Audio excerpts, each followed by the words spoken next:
आज हम मानव शरीर के उस हिस्से के बारे में बात करेंगे जो हमारे पूरे अस्तित्व का आधार है। हाँ, मैं बात कर रहा हूँ मानव मस्तिष्क की। यह केवल शरीर का एक अंग नहीं बल्कि एक चमत्कारिक संरचना है जो हमारे सोचने, महसूस करने, बोलने, सुनने, यहाँ तक कि सपने देखने की क्षमता को भी नियंत्रित करता है। तो चलिए इस अध्याय में हम इस अद्भुत अंग को समझने की शुरुआत करते हैं।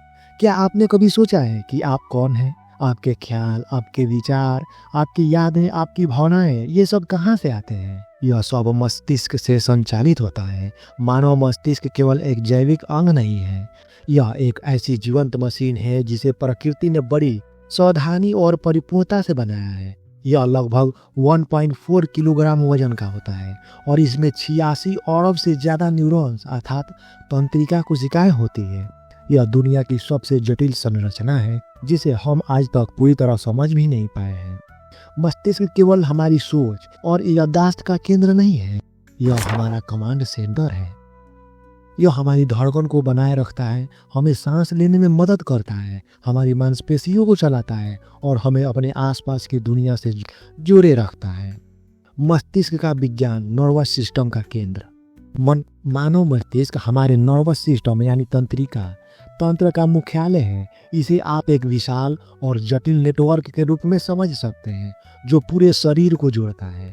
यह न केवल शरीर के विभिन्न अंगों के बीच संदेशों का आदान प्रदान करता है बल्कि यह निर्णय भी लेता है कि कौन सा काम कब और कैसे करना है। मस्तिष्क 3 मुख्य हिस्सों में बटा होता है। पहला, सेरिबेलर कॉर्टेक्स, यह सोचने, बोलने, याद रखने और निर्णय लेने का केंद्र है।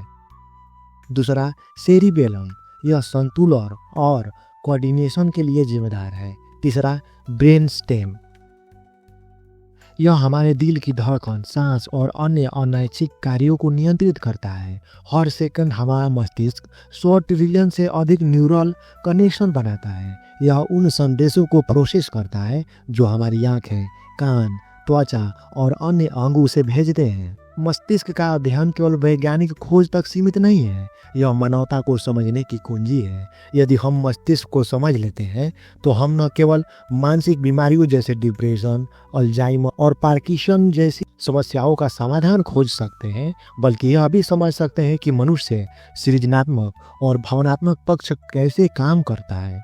आज जब हम आर्टिफिशियल इंटेलिजेंस जैसी तकनीकें विकसित हो रही है, उनका आधार भी हमारे मस्तिष्क संरचना और कार्य प्रणाली पर ही आधारित है। मस्तिष्क का अध्ययन हमें समझने में मदद करता है कि कैसे हम अपनी क्षमताओं का अधिकतम उपयोग कर सकते हैं।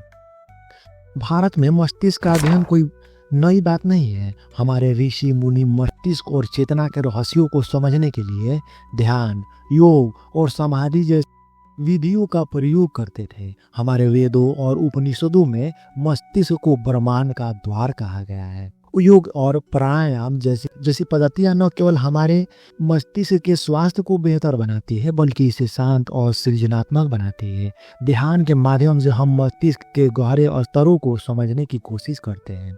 आज भी भारतीय वैज्ञानिक इस परंपरा को आगे बढ़ा रहे हैं। कई न्यूरो साइंटिस्ट और डॉक्टर मस्तिष्क और तंत्रिका तंत्र से जुड़ी बीमारियों पर शोध कर रहे हैं। और मैं आपको एक ऐसी कहानी सुनाता हूँ जो मस्तिष्क की अद्भुत क्षमता को समझने में मदद करेगी। 2003 की बात है। अमेरिका में एक व्यक्ति जिसका नाम जॉर्ज हेनरी था, एक सड़क दुर्घटना का शिकार हो गया। इस दुर्घटना में उसकी मांसपेशियां बुरी तरह क्षतिग्रस्त हो गई। डॉक्टरों ने कहा कि वो शायद कभी भी अपने पैरों पर खड़ा नहीं हो पाएगा, लेकिन जॉर्ज ने हार मानने से इनकार कर दिया।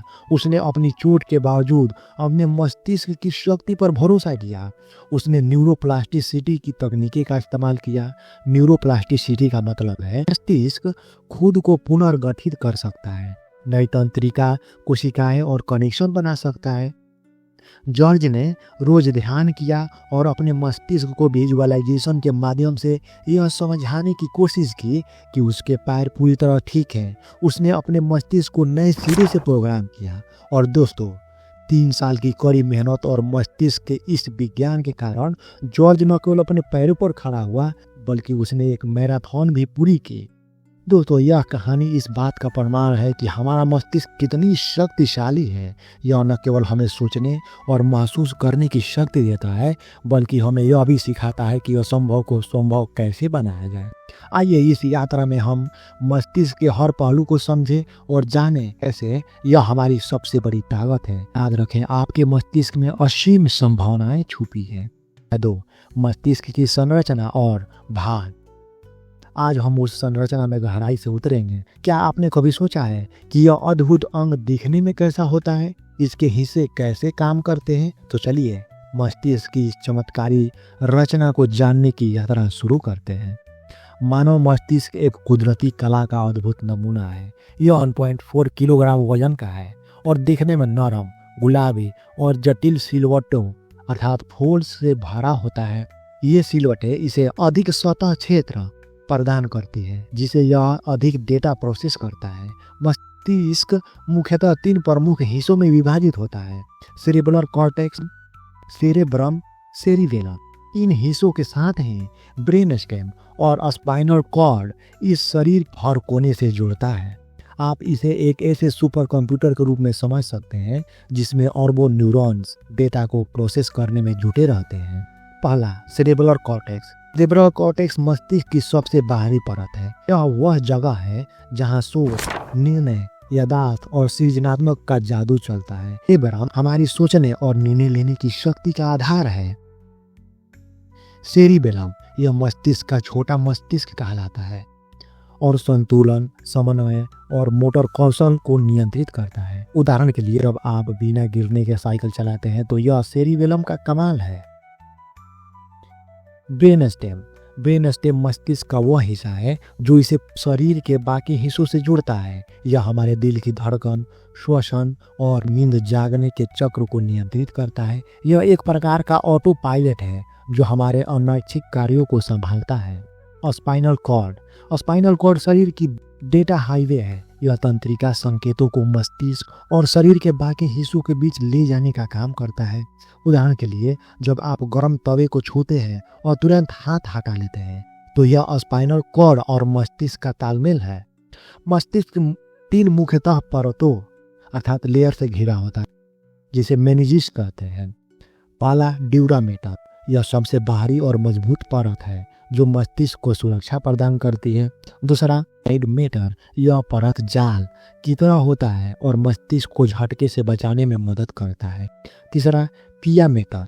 यह मस्तिष्क की सबसे भीतरी परत है जो इससे पोषण और ऑक्सीजन प्रदान करता है। इन परतों के अलावा मस्तिष्क सेरेब्रम फ्लूइड भी होता है जो इसे झटकों से बचाने और सफाई करने का काम करता है। को एक रोमांचक कहानी सुनाता हूँ।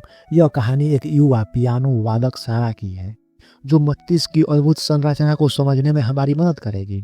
सारा को बचपन से ही पियानो बजाने का शौक था।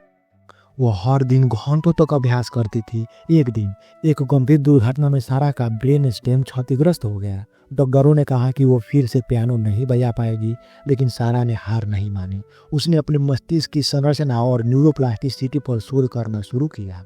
वो समझ गई कि मस्तिष्क के कई हिस्से होते हैं और एक हिस्सा क्षतिग्रस्त हो जाए तो दूसरा हिस्सा उसकी जगह ले सकता है। सारा ने अपने सेरिब्रम को सक्रिय करने के लिए दिमागी खेल खेले, सेरिब्रम को मजबूत करने के लिए संतुलन अभ्यास किए और धीरे धीरे अपने ब्रेन स्टेम के काम को अपने मस्तिष्क के अन्य हिस्सों में पुनः प्रोग्राम किया। 3 साल बाद सारा ने पियानो पर एक ऐसा कंसर्ट दी जिसे सुनकर हर कोई हैरान रह गया। उसकी अंगुलियों की पूर्ति, उसकी धुनों की खूबसूरती, सब कुछ पहले जैसा ही था। यह मस्तिष्क की संरचना और उसकी अनंत क्षमता का जादू था। दोस्तों, मस्तिष्क की संरचना केवल शारीरिक नहीं बल्कि चमत्कारिक है। इसके हर हिस्से का अपना काम है और जब ये सभी हिस्से मिलकर काम करते हैं तो यह हमें हमारी क्षमताओं के चरम तक ले जा सकता है।